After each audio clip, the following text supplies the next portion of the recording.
बंगाल विभाजन की नीति 1905 बंगाल विभाजन। आज हम देखेंगे संपूर्ण विवरण और विश्लेषण। बंगाल विभाजन की भूमिका देखेंगे और बंगाल विभाजन का कारण क्या था और बंगाल विभाजन का नकारात्मक प्रभाव क्या पड़ा था और अंग्रेजों का बहिष्कार कैसे किया गया था और स्वदेशी सामानों का अपनाया गया और विदेशी सामानों का बहिष्कार किया गया। तो चलते हैं अपने टॉपिक की तरफ। बंगाल विभाजन, पार्टीशन ऑफ बंगाल 20वीं शताब्दी की सबसे विवादास्पद घटनाओं में से एक थी, जिसे ब्रिटिश सरकार ने भारतीय स्वतंत्रता संग्राम के दौरान फूट डालो और राज करो की नीति, डिवाइड एंड रूल की नीति के तहत लागू किया था। यह विभाजन 16 अक्टूबर 1905 को तत्कालीन वायसराय लॉर्ड कर्जन के द्वारा किया गया था। लॉर्ड कर्जन के शासन काल में हुआ था। बंगाल विभाजन के कारण क्या थे और इसके प्रशासनिक कारण और इसका प्रभाव क्या पड़ा था। ब्रिटिश सरकार ने आधिकारिक रूप से कहा था कि बंगाल प्रेसिडेंसी, जिसमें बंगाल, बिहार, उड़ीसा और असम शामिल थे, चार स्टेट, आज के जो 4 स्टेट शामिल थे, बहुत बड़ा प्रशासनिक क्षेत्र बन चुका है। प्रशासन के अधिक कुशल बनाने और प्रशासनिक बोझ को कम करने के लिए विभाजन की आवश्यकता है। समझ गए? ये किसने बोला था? लॉर्ड कर्जन ने किया था और लॉर्ड कर्जन के काल में ही हुआ था। राजनीतिक कारण अगर हम देखेंगे तो इसमें देखेंगे बंगाल उस समय भारतीय राष्ट्रवाद का केंद्र बन चुका था। मतलब राष्ट्रवादी जो है, राष्ट्रवाद का जो एक केंद्र है और राष्ट्रवादी विरोधी वहां से बढ़ रहे थे और अंग्रेजियों के खिलाफ मूवमेंट चालू हो रहा था। समझ गए? और वहां से ब्रिटिश शासन के खिलाफ आवाजें उठ रही थी। ब्रिटिश सरकार राष्ट्रवादी आंदोलन को कमजोर करना चाहती थी, मगर दुर्भाग्य से ये कमजोर हो नहीं पाई। समझ गए ना? और ना ये वहां के जो नेता थे, बंगाल में जो राष्ट्रवादी नेता थे, वो चाहते थे कि बंगाल विभाजन को विफल बनाया जाए और अंग्रेज जो है, ब्रिटिश शासन प्रणाली जो है, इसे वापस ले। सांप्रदायिकता का जो कारण था वो क्या था? ब्रिटिश सरकार ने हिंदू और मुसलमानों के बीच फूट डालो की नीति अपनाई थी। सबसे पहले यही दौर था कि जब इन्होंने फूट डालो और राज करो, किसमें?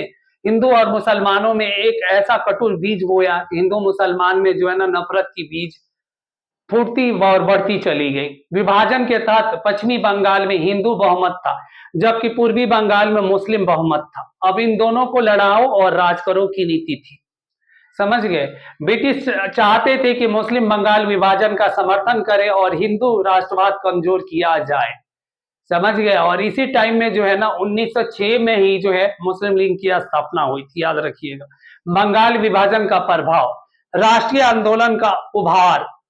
इस विभाजन का पूरे देश पर व्यापक विरोध हुआ और यह भारतीय स्वतंत्रता संग्राम के बड़े आंदोलन में से एक बन गया था। स्वदेशी आंदोलन, स्वदेशी मूवमेंट और बहिष्कार आंदोलन, बाइकॉट मूवमेंट की शुरुआत हुई, जिसमें ब्रिटिश सामानों का बहिष्कार किया गया था और स्वदेशी उद्योग, हस्तकला और स्वदेशी शिक्षक संस्थाओं को बढ़ावा मिला था। समझ रहे ना? किस किस चीज का बढ़ावा मिला था? उद्योग का, हस्तकला का और स्वदेशी शिक्षक संस्थाओं का। मतलब एजुकेशन, मतलब अपनी भारतीय एजुकेशन को बढ़ावा दिया गया और जो है ना विकसित पाश्चात्य को बढ़ावा दिया था और प्रच्छवाद को जो है ना एक तरह से बहिष्कार किया गया था। याद रखिएगा, मतलब वेस्टर्न को बहिष्कार किया गया और पूर्वी सभ्यता को और पूर्वी शिक्षा को अपनाया गया था।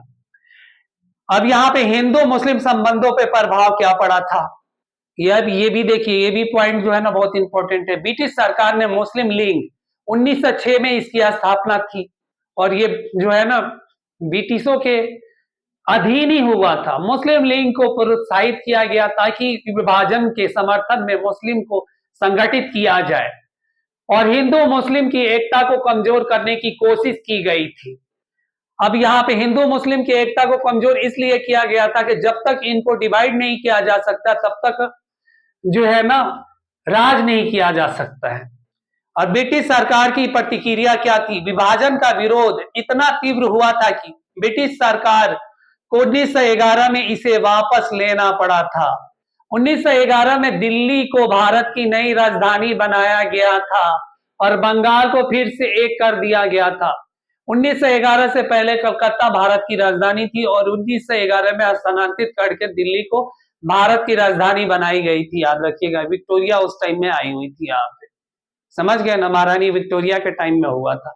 बंगाल विभाजन का ऐतिहासिक महत्व और विश्लेषण में अगर हम देखेंगे, स्वतंत्रता संग्राम की गति कैसे दी गई थी। यह पहला आंदोलन था जिसने जनता को एकजुट होकर ब्रिटिश शासन का विरोध किया था। आंदोलन में छात्रों, महिलाओं और किसानों की भागीदारी सबसे बड़ी थी। फूट डालो और राज करो की नीति को असफल बनाया था। ब्रिटिश सरकार ने हिंदू और मुसलमानों के बीच फूट डालो की कोशिश की, लेकिन शुरुआत में यह नीति पूरी तरह सफल नहीं हो पाई थी, मगर इसका प्रभाव आगे देखने को मिलेगा। वो भी मैं बताऊंगा 1947 में जो विभाजन हुआ था, भारत को दो डिवाइड रूल के अपनाकर और दो पार्टीशन करके दो देशों को डोमिनियन देश जब बनाया गया था, तो यही वो बीज बोया गया था 1905 से और 1906 के बीच में, जो आगे चल के 1947 में पूर्ण तरीका से पूर्ण हुआ था। स्वदेशी आंदोलन की शुरुआत में अगर हम देखेंगे तो इसमें भारतीय ने विदेशी वस्त्रों का बहिष्कार किया और खुद के उत्पादों को अपनाने का संकल्प किया था। इस आंदोलन ने भारतीय उद्योग और व्यापार को बढ़ावा दिया था। विभाजन के विरोध में हिंदू और मुस्लिम दोनों पक्ष थे। राष्ट्रवादी नेताओं का उद्धार, मतलब राष्ट्रवादी नेताओं ने कैसे इसको आगे बढ़ाया और कितना योगदान दिया था।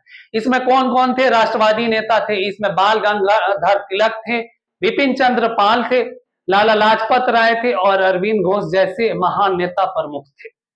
अगर हम कंक्लूजन देखेंगे तो इसमें निष्कर्ष में क्या देखेंगे? बंगाल विभाजन ब्रिटिश सरकार द्वारा किया गया एक राजनीतिक षड्यंत्र था जो हिंदू और मुसलमानों के बीच विभाजन पैदा करने के उद्देश्य से किया गया था।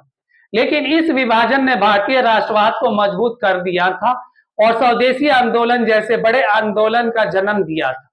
हालांकि ब्रिटिश सरकार ने 1911 को विभाजन को वापस लिया, लेकिन इसका प्रभाव 1947 में भारत विभाजन में हमें देखने को मिलता है, जब लॉर्ड माउंटबेटन ने विभाजन करके दो डोमिनियन स्टेट